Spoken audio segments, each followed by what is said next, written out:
Wow, I look bad. Anyways, so I want to get this done kind of quickly because I have things to do. But yeah, this is. I don't know how long this review will be. I always say like I want to make this a quick review, and then it goes on for like 15 minutes. But yeah, She-Hulk, Attorney at Law. Jesus, I have that Joker poster in the background. I don't even like that movie that much, but I have it.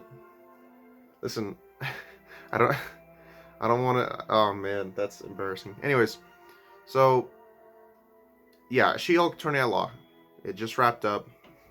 Well, it didn't just wrap up actually. It wrapped up like 4 days ago. I don't know. And yeah, let's talk about it. So the first trailer I saw, and I'm like, that doesn't look great, unfortunately, because the CGI wasn't great, and I wasn't very excited for it. But then the second the second trailer came out, and I thought it looked a lot better because not only was the CGI improved, but just like the jokes looked better. It just looked like a better show, like in every way. So I didn't know what to think of the show going in. I was kind of excited, but I was kind of like, it might not be great. I was pretty let down by Moon Knight, and I was kind of on Miss Marvel. I liked it in the beginning, and then it just kind of got worse as it went along, unfortunately. So I don't know. She-Hulk Attorney at Law. I was like, we'll see. Uh, but this show has a lot of potential because She-Hulk is a funny character. I'm not gonna act like I'm some kind of expert, but She-Hulk used to be in a lot of Marvel video games I used to play when I was younger, like Marvel vs. Capcom 3 and Marvel Heroes, and I thought she was funny. And I liked her fourth wall breaking stuff. It was unique. It wasn't like I think she did it before Deadpool actually. You know, it was funny. It was basically a comedy story every time She-Hulk had a run, right? So I was excited for the show. I'm like, all right, it's gonna be a comedy and a sitcom, but we'll see. And then the first episode came out, and it was her origin story. And it was about her becoming the She-Hulk and her learning to deal with that. And I just remember thinking like they really should have released like the first like two episodes, you know, like the first two or three, probably just the first two because it's a lawyer show, right? I feel like I didn't really like after watching that first episode. I was like, I don't know what this show's about. Like it's about She-Hulk, but I don't know. The second episode I think does a better job at telling us not only what the show's about, but also just getting into the groove of everything. So I don't know. I think they should have released the first two episodes because that first episode I wasn't crazy about because it just felt like I don't know. There were some stuff I liked. Like I really liked that scene where she talks to Bruce about how like all the stuff she has to deal with as a woman, and as a lawyer. I thought that was neat. And I also enjoyed the scene where the women in the bathroom just kind of help her out. I like scenes in movies and shows that are just kind of uplifting, but not like super like they don't draw too much attention to it. Like there's this one scene in Star Trek Five where Bones just helps this random woman in this hospital for no reason other than he just wants to, and it kind of reminded me of that. There's a scene in She-Hulk where these women find Jennifer Walters and they just help her out just because they want to, and I like scenes like that. It appeals to my like, oh, humanity really is good. I don't know, but yeah. Let me just get right into it. Other than that kind of weird first episode, I really like this show. I don't think it's amazing, but I actually think it's one of the better Marvel Disney Plus shows, and I think it's the best one this year. I know, hot take.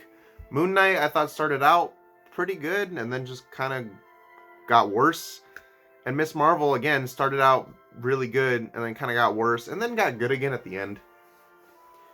But this is the first Marvel Disney Plus show other than WandaVision to actually feel like a TV show and not just a long movie broken up into parts. That was the issue with Falcon and Winter Soldier. It just felt like a long movie. I'm like, this could have been a movie, but you stretched it out to 6 hours and broke it up, and it just didn't really work. And this is the first show where I'm like, this actually feels like a damn TV show. Thank God, you know. Uh, so yeah, I want to talk about what I liked, what I didn't like about this show. First off, Tatiana Maslany is awesome in this show. I really liked her. I really like the character of Jennifer Walters. Um, she's very likable, and I love the She-Hulk sort of persona in this show. How she kind of becomes a celebrity, and the show doesn't go too deep into it, but it does kind of talk a little bit about celebrity culture and how how we judge people like in that sort of space unfairly at times. And I did like the social commentary in this show. I did like it. People were complaining online. They're like, "This show is woke." I'm like, "Y'all are gonna die when X-Men comes out." But yeah, like there's this scene in episode 8 where Jen is given a female lawyer of the year award, and it's just like it's basically like a participation trophy, and you're like, Jesus, really? But that's real, you know. And I love that the villains of this show. I love that the main antagonist of She-Hulk is Reddit. I think that's hilarious. I just think that's really funny. It was the same thing with Scream this year. Just, yeah. All right. All right. Let's talk about some things I didn't like. I will go back to things I liked, but I want to talk about some complaints first. Number one, Titania is wasted. I was really excited to see her because I think Jamila Jamil is very funny. I've only seen the first season of The Good Place, but she's very funny in that. I'll finish it eventually. And I feel like other than like one episode, she doesn't really do anything. Like there's one episode where she steals the She-Hulk name, and then the next episode she kind of just like fucks with She-Hulk for a bit, and then she's just basically gone, except for the finale where she just shows up and then doesn't do anything. And I was like, what a waste. This is such a fun idea for a villain. Like an influencer who is so self-absorbed as a villain. I think that's a great idea, and they just kind of do nothing with it. I think they should have had her in more, and I don't know. I didn't find her character that funny. So that was disappointing, because I was excited for that character. I actually thought, like, maybe she can be in Thunderbolts. Man, that Thunderbolts roster looks weak as hell. I was so excited, but there's no Zemo, no Abomination. Come on. Like, ugh. Red Guardian? Who gives a fuck? Whatever. That's a rant for another day. But yeah, I was just kind of like, you could have done more with this character. That was disappointing. And I felt like Titania's episode where she steals the She-Hulk name, that was the out of all the episodes, that felt the most like just filler, and that was disappointing. But yeah, episode 2, I felt kind of like episode 1, where I'm like, yeah, they're still kind of like telling us what the show's about, and that's fine. It does a better job than the first episode, but I don't know. I'm still kind of at the point where I'm like, when am I going to start like really getting into this? And then episode 3 I thought was very good by reintroducing Tim Roth as Emil Blonsky, aka the Abomination. And this movie actually made Incredible Hulk relevant for the first time in like 12 years. Yeah, that movie's not very good, but Tim Roth did a fine job as that character, and it was really fun to see him back. And I liked that he is genuinely reformed, because it's been like in canon, like how long has it been since Incredible Hulk? Like 15 years? Of course he's going to change in that time. And I think it was a great idea to make him a complete, like he in Incredible Hulk, he was just, you know, kind of generic soldier villain. And in this, he's a reformed guy. He's like basically like a hippie. And I think that's funny. And Tim Roth did a really good job. And he shows up, he's in the show for a bit. You know, I'm glad they didn't just have him just to say he's in it. They actually did something with his character that was interesting, and I like that. You know, maybe it makes sense that he's not in the Thunderbolts, because I feel like that's not where his character is going. You know, I like that conversation he has with Jen too. You know, I like how he's like, I was supposed to be Captain America, and then, you know, I wasn't, and then I just got treated like shit. And if anything, your brother, your cousin, like he didn't do anything that I didn't do, really. He just was able to escape and get away. You know? I feel like if they were able to capture both Hulk and Abomination that day, the world, the MCU, would see both those characters in the same light. Just two asshole monsters who tore up Harlem, you know? So I thought that was cool. Episode 4 was also a lot of fun. They brought back Wong. They spoiled The Sopranos, which is fine with me. I don't give a fuck about The Sopranos. I will never watch it. I'm sure it's very good. I don't care. I will never watch it. My friend likes it though, so I told him not to watch it. But yeah, Sopranos is spoiled in that episode, so I mean, I don't know. Something just fell. Anyways, so yeah, that episode was a lot of fun. Wong was great, and again, if nothing else, Tatiana Maslany is great as Jen Walters. I actually really liked her character and would like to see her in more things in the future. Thought she was awesome. Uh, and that scene where I don't remember if it's episode 3 or 4, but she goes on a lot of Tinder dates, and I don't know, I don't use Tinder, but I can imagine this show probably captured what it's like to use Tinder very accurately. And I thought that scene where the guy he leaves in the morning after finding out that She-Hulk isn't always She-Hulk. Sometimes she turns back into Jen. I found that scene where he leaves very effective and just like, oh man, that sucks. Yeah, it was a really well done scene. And then like I said, episode 5, filler, whatever. It was fine. Episode 6, what was episode 6? Episode 6 was the wedding. That was another fun episode.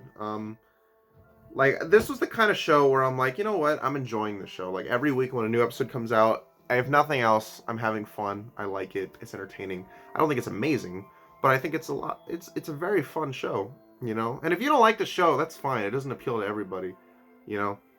But, I don't know. I think I knew what this show, like, knowing what this show is, which is sort of a light, just comedy, I enjoyed it. This is kind of what I wanted out of Miss Marvel. Because Miss Marvel, I felt like, was bogged down by the actual story. The story of Miss Marvel wasn't interesting at all, and they just focused too much on it, and it kind of sucked.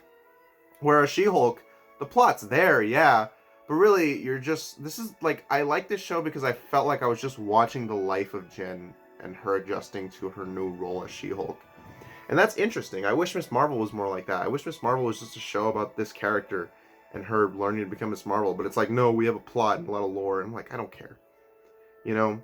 The Intelligentsia stuff was fine, you know? It was there, but really, at the end of the day, I was enjoying just Jen sort of go through life, not just as Jen, but as She-Hulk. Like, in this episode, she just meets this guy at a wedding, she has fun, you know, and she fights Titania, and I enjoyed it, I had fun, you know? And then, episode 7. What was episode 7 about? Oh, The Retreat, which I thought was a great episode. You know, I love that speech she gives in the circle about, like, how She-Hulk and Jen are almost two different people with two different lives. I like that, you know? And Tim Roth was great. Yeah, I really just... If nothing else, Jen I think was a great character. And her best friend, I think her name was Nikki. She was funny too. But yeah, if I had one complaint with the show, I think my biggest complaint is the legal stuff. Aside from the Daredevil episode, I felt like the legal stuff was very underwritten. Like, I don't know, the courtroom scenes were just kind of dumb. Like the episode 4 when Madison shows up, I'm like, okay, I know this is a fictional show with like superheroes and stuff, but she's clearly intoxicated. Or like you can't give a testimony when you're clearly intoxicated. Like, that is not how it works. You know, I watch Better Call Saul, so I'm basically an expert. You know, that's a joke. But yeah, I'm just like, there's a lot of legal stuff I'm like, that wouldn't happen. But then again, like, fucking elves are on trial, you know, so like, what do I know?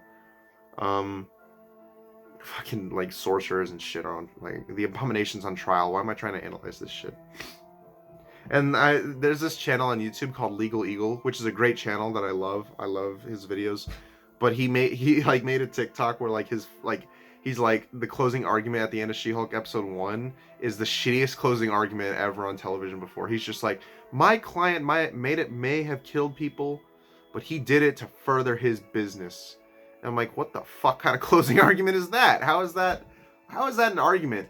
Yeah, man, he may have killed like 6 people, but his business is booming. What? Come on. I think the legal aspect of the show, I'm like, you should have either gotten like better writers, or you should have just gone fully just like, fuck it. We're not gonna try and be in the realm of possibility at all. We're just gonna make the dumbest shit that would never happen in real life. You know, you should have just gone all the way with it in terms of silliness, in terms of the legal stuff. Okay. So episode 7 was The Retreat. A lot of fun. Great episode. Went to her character. Awesome. And then episode 8 is where Daredevil showed up. Oh my god, Daredevil! You had all those people making the same jokes. I'm only watching She-Hulk for Daredevil. Like, what a hilarious joke. I haven't heard that 20 times today. But anyways. So, I remember before this episode came out, people were like, they're gonna ruin Daredevil. They're gonna make him jokey and funny. What the fuck is that sound? I don't know what that sound was. There was just a sound going, pop. I don't know if you heard it. But anyways. So, what was I talking about? Oh yeah, Daredevil. So when Daredevil showed up, people were like, they're gonna make him jokey and goofy and a clown. And I remember being like, maybe. I was a little worried. But I mean, Daredevil made jokes in the Marvel Netflix shows too, like in Defenders when Jessica's like nice ears, and he's like they're horns, and then the laugh track plays. And let me talk about Daredevil real quick. Love the Daredevil show. Season 1 is like amazing. Season 2 is not amazing, but it starts out really good with the Punisher stuff. But then when Elektra and the Hand get involved, I'm just like, whatever. And then season 3, I think, is the best season of the show, bar none. And then Defenders was just like, it was fine. But I love the Daredevil show. I was actually rewatching it earlier this year. It's awesome. I love it. So obviously I was excited to see him in No Way Home, and I was super excited to see him in the trailer for the show. I was like, awesome. But they might make him a little too goofy. And I don't like the yellow costume at all. I know that's a thing in the comics, but I didn't even fucking like it in the comics. I know it's a tribute to his dad or whatever, but I don't know. I always thought it looked dumb. I don't even like it in this show. I hope to God in Born Again he gets either the black costume. I like the black costume more than the red costume, to be honest with you. But that's just my preference. But like I'm like, yeah, of course he's gonna be goofy. It's a comedy show, so I'm fine with that. Like I don't care. Daredevil. Have you seen that comic where he shows up with the sweater saying I'm not Daredevil and he's got a fucking candy cane? Like, come on. So I was fine with it. And to be honest with you, season 3, even though I just said is my favorite season of the show, I had this complaint, and I remember I saw other people with this complaint when season 3 came out, which was Matt's character kind of got a little emo at times. Like, I get it, he's supposed to be a brooding character, but in season 3 there were times where he's just a little too brooding. I remember thinking that watching season 3 in 2018, so I kind of welcomed the more lighthearted version of Daredevil.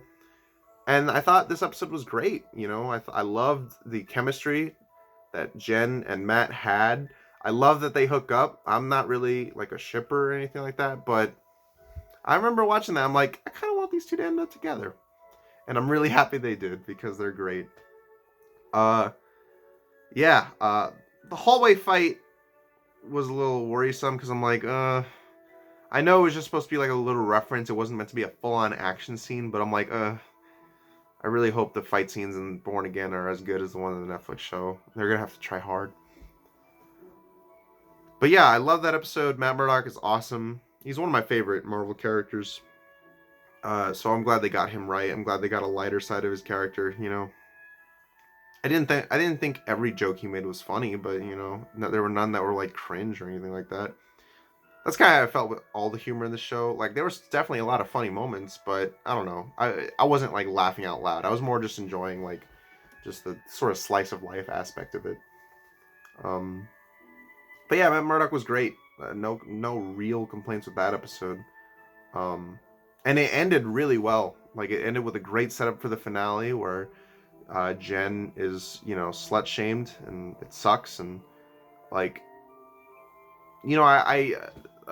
sex tapes getting leaked happens a lot, in celebrity culture. This show felt like kind of a commentary on celebrity culture, which I liked. But yeah, that happens a lot to a lot of celebrities, and it, some celebrities are able to, rise, move on from it, but sometimes it like ruins their career almost, and that's why I couldn't fucking stand that shitty Pam and Tommy show that came out, because I'm like, this woman went through like a really shitty time in her life, and you're just gonna make a show about it without her permission? Like, that's so shitty, So, like, I don't know. I'm sure Pam and Tommy is a good show, but it just rubbed me the wrong way from like a moral standpoint. That's why I didn't watch it. Same with Amsterdam. Fuck Amsterdam. Anyways, I got really off topic. But yeah, I just like it's just interesting. This show did a great job at showing like a lot of things that women have to go through. Like a character even says it. It's like, what's it like being a female lawyer? Well, you constantly have to answer questions about being a female lawyer. Like, that's really funny. You never ask male lawyers like, what's it like to be a male lawyer? You know, I really like that. Thought the ending was effective, and it harkened back to the first episode where Bruce said, "Once people see you as a monster, that's what they're gonna see you as." And at the end of the episode, everybody sees her as a monster. Even though her anger is like pretty justified. I mean, yeah, she shouldn't have like tore up the place, but the fact that she's angry, of course she's angry. Anybody would be fucking pissed off at that, you know. And then we get to the finale, which is a little polarizing, but I'll get to what I think about it. So did I like the season finale of She-Hulk season 1? Did I think it wrapped up everything satisfyingly? Yes and no. Let's talk about that. So, episode starts out really well, where Jen's lost her career for the second time this season, actually. And we're skipping a little bit, and then she gets to the intelligentsia meeting, where it's revealed that this guy who went on Tinder with her was the real guy the whole time, and you're like, oh. And then Abomination shows up just to say a speech, and I'm really glad they didn't have a dumb twist where it's like Abomination was evil the whole time. Like that totally would have just ruined his character. I love that he was just doing this for the money. He didn't even know like what the meeting was about. He just showed up and just tried to motivate them. Like, yeah, you guys can do it. Whatever. I'm just here for the check. Thought that was funny. And then this character, I think his name was Todd. Todds are always the worst. Like Todd and The Boys, and Todd in Breaking Bad, and Todd in this show. Like Todd just can't catch a break. But yeah, so he becomes the Hulk in a really shitty CGI scene. By the way, the CGI in the show, it was inconsistent. Sometimes it looked fine. Sometimes it looked a little iffy. I don't know. It kind of depended on the episode, I feel like. Some episodes looked fine the whole time. Some episodes it didn't. But yeah. Sorry, I'm just checking what time it is. Yeah, so I felt like kind of like how Jen did when Titania showed up and then Hulk showed up. I just remember being like, what the fuck is going on? What is happening? What am I watching? And then Jen stops the show and breaks the fourth wall, which he did a few times in the show. And I remember for the first 8 episodes, I was like, the fourth wall breaking's funny, but it isn't like you can kind of take it out of the show and it probably wouldn't change that much. And I feel like they can go further with it. Like in the comics, she like literally walks through panels. What was that? Anyways, she literally walks through panels, and I'm like, you could do a lot with that in the show. And I'm glad they didn't until the season finale. They were saving it. I'm like, oh, thank God you actually did something. Breaking the fourth wall, it can be used really well, and it can be used as a crutch. Like Big Mouth uses it as a crutch. Like whenever I fucking hate Big Mouth, but whenever Big Mouth breaks the fourth wall, there's no like there's nothing creative about it. All they do is just talk to the camera and say, hey, it's funny that we're acknowledging that we're a TV show. This show actually did it. It kind of, it wasn't like amazing or bad. It was just kind of there for me for the first 8 episodes. But in this last episode, I thought it worked really well. I loved how off the rails it went. I really enjoyed it. I know some people didn't like it, but I did. I thought it was a much more interesting way to end the show than a dumb big CGI fight. Her going to Marvel Studios and complaining about the writing is hilarious. Yeah, I just loved it. I love that Kevin was a robot because it just shows how Marvel movies are kind of made by an algorithm now. But yeah, I don't know. I really love that. I really love that whole scene. She walks into Marvel Studios and just talks about the writing and is like, when are the X-Men showing up? All these characters have daddy issues. Just kind of talking shit about the Marvel formula. Now, it's one thing to say, like, yeah, Marvel's kind of being the same lately, but I really hope Marvel is, like, this is Marvel's way of telling the audience, like, hey, we understand people's complaints, and we're gonna be better. We're gonna try and do something more unique. Yeah, I have no complaints there. I thought it was a great scene. Thought it was funny as hell. Just great. Jennifer Walters talking to Kevin Feige about the writing of her show is just a funny concept, and they did it really well. I love that scene. Gonna watch it again soon, actually. Yeah, But I do have one complaint, and it is kind of big, unfortunately. And it's that I felt like the whole plot line, like episode 8 had an ending where Jen, like I was like, oh my god, the implications here. What does this mean? And then by the end of episode 9, it kind of didn't really matter. So like I'm like, oh my god, Jen's whole career is ruined, her reputation is ruined. Not just as Jen, but as She-Hulk. Like, what the hell? But then she patches her shit up, so all of it's really irrelevant by the end. I'm like, oh, okay. What I would have liked is like Jen changes the climax. She's like, this is gonna change, this is gonna change, this is gonna change, this is gonna change. And I would have liked to see, like, she changed the climax, right? But then we cut to after the climax. And I was just like, oh, I mean, you kind of just fucking cheated there. Like, you didn't really have, I don't know, it felt kind of a lazy way to wrap things up. I kind of wish we cut to the climax and then saw Jen's version of it instead of just cutting to after the fact. You know, I just felt like it kind of wrapped up in a weird way. I didn't really like, I didn't care for that, unfortunately. But I did like how Titania just showed up in the scene and Jen forgot to like get rid of her, so she's still there. That's funny.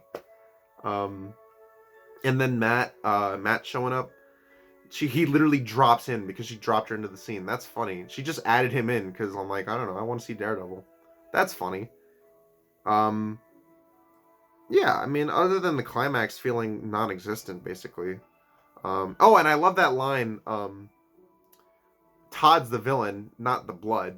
You know, because it's like, yeah, Marvel movies like I feel like some movies do a really bad job at just climaxes, not just Marvel movies, but just in general. Like, I'm glad we didn't see a dumb big CGI Hulk fight. You know, it's like she said, Todd's the villain, not the blood. But again, I feel like he didn't really get his comeuppance because we didn't see the climax. All of a sudden, we just cut to after the fact, and the police are there, and everything's wrapped up, and you're like, oh, well, you just like the payoff for the whole show just kind of happened off screen. You didn't even see it. All right, whatever. Whatevs. Biggest complaint with the show is the ending, unfortunately. Even though I love the fourth wall stuff, the actual ending to the plot, even though I wasn't like super into the plot, I was just kind of like, whatevs. It just didn't really matter in the end. It's like I said, like the implications of her losing everything. It's like, well, all of it's really irrelevant. It doesn't really matter. Like the ending of episode 8, by like the ending of episode 9, it's like it never even happened. Everything just kind of returned to the status quo, and I was just kind of disappointed by that.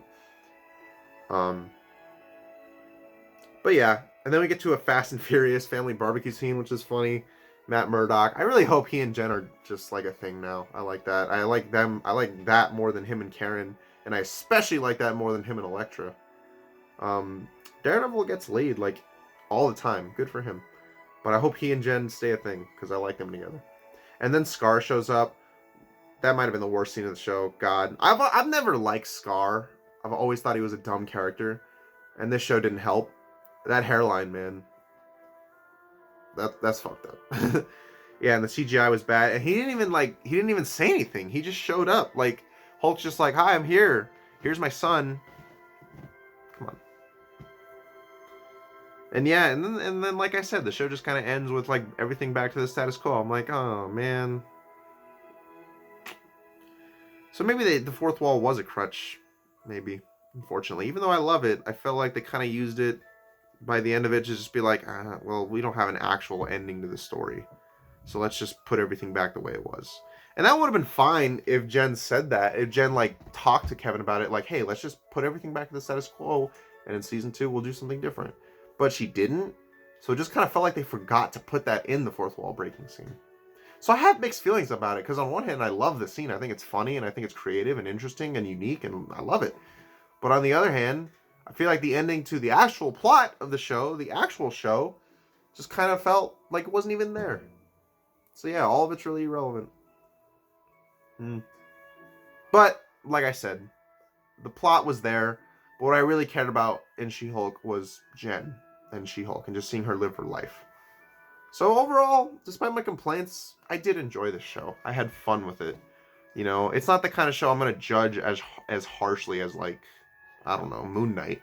You know, it's going for a completely different thing, and I enjoy it. It's not perfect, but I actually think out of all the Disney Plus shows, this is probably my third favorite. Yeah, I would say it's my third favorite. I think it has one of the better finales, even with my complaints. I think it has one of the best finales of all the Marvel Disney Plus shows.